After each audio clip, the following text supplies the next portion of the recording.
नमस्कार, भाग्यशेष वार्ता या यूट्यूब चॅनलमध्ये आपलं सहर्ष स्वागत करत आहे।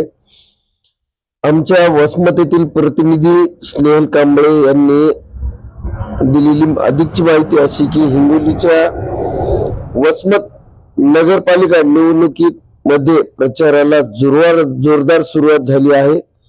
महाविकास आघाडीच्या वतीने वसमत नगरपालिका निवडणुकीमध्ये नगराध्यक्ष पदाच्या उमेदवार सीमा अब्दुल हफीज शिवसेना उबाटा व तुतारी या उमेदवारांच्या साठी आढावा बैठकीला उपस्थित काँग्रेसचे प्रदेशाध्यक्ष हर्षवर्धन सपकाळ व नांदेडचे खासदार चव्हाण यांच्या हस्ते कार्यालयाचे उद्घाटन करून आढावा बैठकीत कार्यकर्ते पदाधिकारी व उमेदवार यांना मार्गदर्शन केले।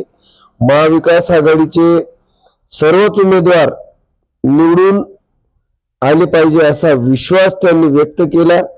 यावेळी सर्वच पदाधिकारी कार्यकर्ते नागरिक मोठ्या संख्येने उपस्थित होते। आपण पाहू शकता वसमत या ठिकाणी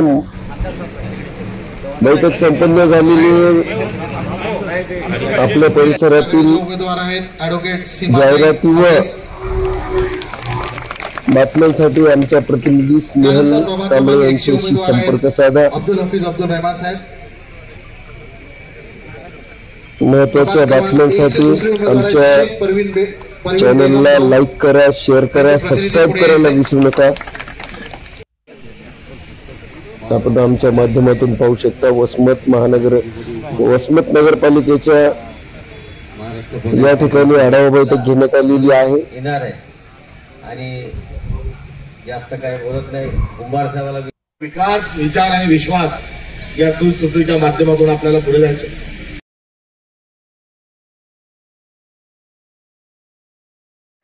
नगरपालिका नगरपंचायतीच्या निवडणुकीचा प्रचार आज वसमत या ठिकाणी उमेदवार आणि कार्यकर्त्यांची बैठक आयोजित केली। या बैठकीमध्ये सर्वांनी एकजुटीने महाविकास आघाडी या ठिकाणी निवडणूक लढत आहे। सर्वांनी सोबत राहून निवडणूक लढावी आणि ती विश्वास, विचार आणि विकास या त्रिसूत्रीच्या माध्यमातून लढावी।